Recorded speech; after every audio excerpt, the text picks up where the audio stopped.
Students last हम discuss कर रहे थे path length and displacement. What is path length and what is displacement.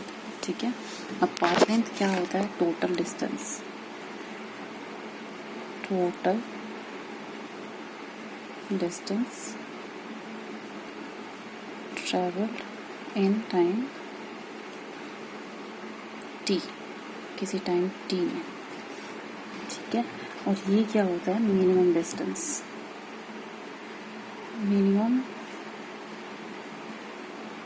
Distance between initial point and final point. Okay, तो जैसे कोई object है, इसने यहाँ से शुरू किया ट्रैवल करना. एक ऑब्जेक्ट है ए, इसने यहाँ से ट्रैवल करना शुरू किया, पोजीशन बी पर पहुँचा, फिर पोजीशन बी से इसने सी पर ट्रैवल किया और सी से फिर इसने डी पर ट्रैवल किया. ठीक है, ये हमारी 1 किलोमीटर, ये हाफ किलोमीटर और ये भी हो गया हमारा हाफ किलोमीटर. तो हाउ कैन वी डिसाइड कि what is the path length and what is displacement. तो इसमें पाथ लेंथ क्या होगा? Total distance. टोटल डिस्टेंस कितना है? 1 kilometre, half kilometre, half kilometre कितना हो गया? 2 किलोमीटर्स. ठीक है, और हमें डिस्प्लेसमेंट निकालना हो. डिस्प्लेसमेंट के लिए हमें क्या लेना पड़ेगा? Minimum distance between them. तो मिनिमम डिस्टेंस क्या होगी हमारी? इस पॉइंट से इस पॉइंट के बीच में. ठीक है, ये डिस्टेंस क्या शो करेगी? हमारे डिस्प्लेसमेंट. ठीक है, अब एडी को कैसे कैलकुलेट करेंगे? एडी को कैलकुलेट कर सकते हैं या तो ये हाफ डिस्टेंस तक है तो इसको हाफ से आप परपेंडिकुलर ड्रॉ कर लो, ये हाफ डिस्टेंस हो जाएगी, ये हाफ हो जाएगी. ठीक है, और ये परपेंडिकुलर डिस्टेंस किसके इक्वल होगी? हाफ किलोमीटर की. ये भी हाफ है, तो आप एडी को कैसे निकाल सकते हो? हाफ का स्क्वायर प्लस हाफ का स्क्वायर रूट.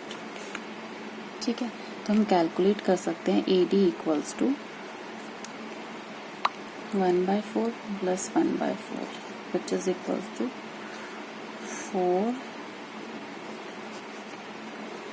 ठीक है, ये वाली वैल्यू हमारी आएगी डिस्प्लेसमेंट की. तो इस तरीके से आप कंसीडर कर सकते हो. डिस्प्लेसमेंट क्या होता है? डिस्प्लेसमेंट होता है minimum distance between initial point and final point. Minimum distance शुरू कहाँ से किया है हमने, फाइनल कहाँ पे हुआ है हमारा. तो ये जो डिस्टेंस होती है मिनिमम डिस्टेंस, ये होती है हमारी डिस्प्लेसमेंट. और total path covered in time t is equals to path length और called distance.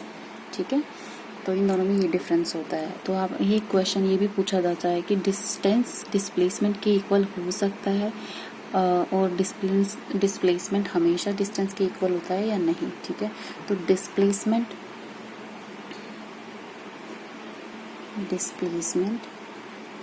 can be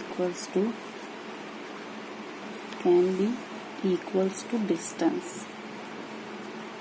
or less than that.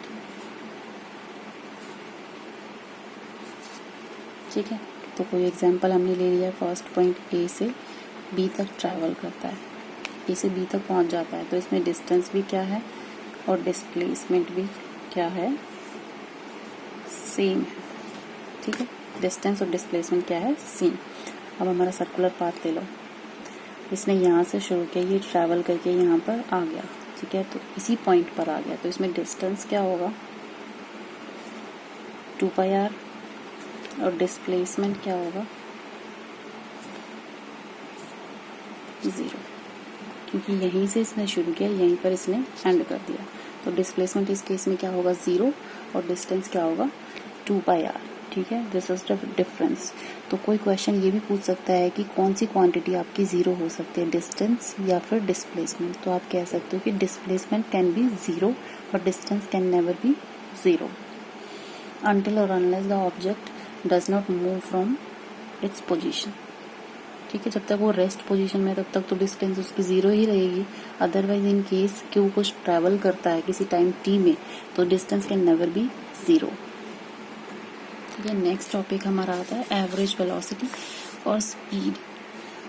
Speed हम कैसे कैलकुलेट करते हैं? कि वेलोसिटी का कॉन्सेप्ट आपने 9th क्लास में पढ़ा होगा, वेलोसिटी क्या होती है एंड स्पीड क्या होती है, ठीक है। तो जो वेलोसिटी होती है वो होता है हमारा डिस्प्लेसमेंट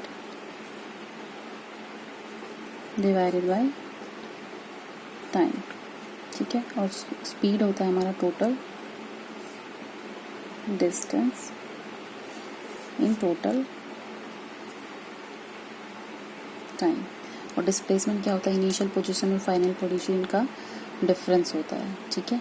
तो इस तरीके से हम वेलोसिटी और एवरेज स्पीड को तो बता सकते हैं, average velocity and average speed. तो एवरेज वेलोसिटी कैसे कैलकुलेट की जाएगी, अगर 2 पोजीशंस आपको दे रखी हैं, जैसे इस ऑब्जेक्ट की पोजीशन है, एक x2 है, एक x1 है, मतलब ये मान लिया मैंने इस xy कोऑर्डिनेट में है x y, तो x डायरेक्शन में एक x1 है पोजीशन, दूसरी क्या है x2। तो जो हमारी वेलोसिटी होगी वो क्या होगी, x2 minus x1 divided by t2 minus t1।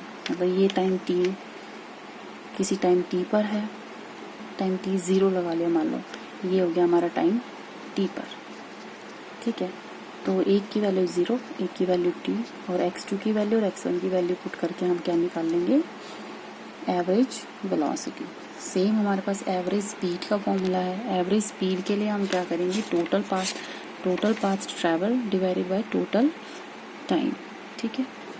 इसमें हमने क्या निकालना है कि जितना भी टाइम टोटल पाथ कवर किया है और कितना टाइम लिया है उससे डायरेक्ट हम डिवाइड कर देंगे। एक इसके बाद कॉन्सेप्ट आता है instantaneous velocity and instantaneous speed.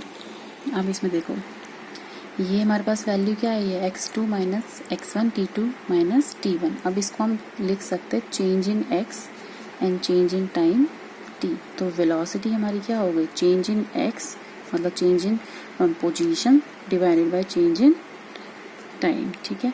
तो इसको एक लिखने का फॉर्मेट होता है, हायर क्लासेस में इसको कैसे लिखते हैं, limits delta t tends to 0 delta x divided by delta t। मतलब ये अगर डेल्टा t टेंड्स टू 0 होगा तो इस टर्म को हम क्या लिख सकते हैं, v equals to d by d t, d x by d t, ठीक है।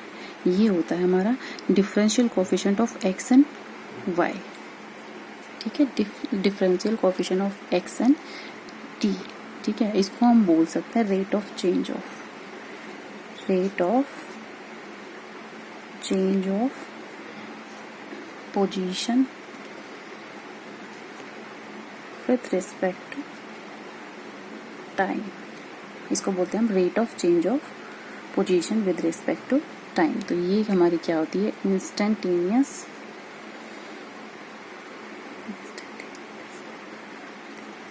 वेलोसिटी,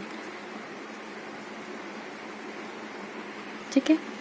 अब हम इंस्टेंटेनियस स्पीड को स्टडी करेंगे। स्पीड क्या होगी, इंस्टेंटेनियस स्पीड, तो स्पीड क्या होगी, इंस्टेंटेनियस वेलोसिटी का जो मैग्नीट्यूड आएगा वो ही हमारा क्या होगा, इंस्टेंटेनियस स्पीड किसके इक्वल होती है, magnitude of instantaneous velocity, okay. अब इसके बाद ये कॉन्सेप्ट क्लियर होने के बाद हम पढ़ेंगे uniform motion, non uniform motion और कुछ ग्राफ्स। आज के लिए इतना काफ़ी है स्टूडेंट्स। आप नोट्स बना लीजिए, अगर कोई डाउट है तो मुझे ऑनलाइन क्लासेस में आप डिस्कशन कर लेना। Thank you.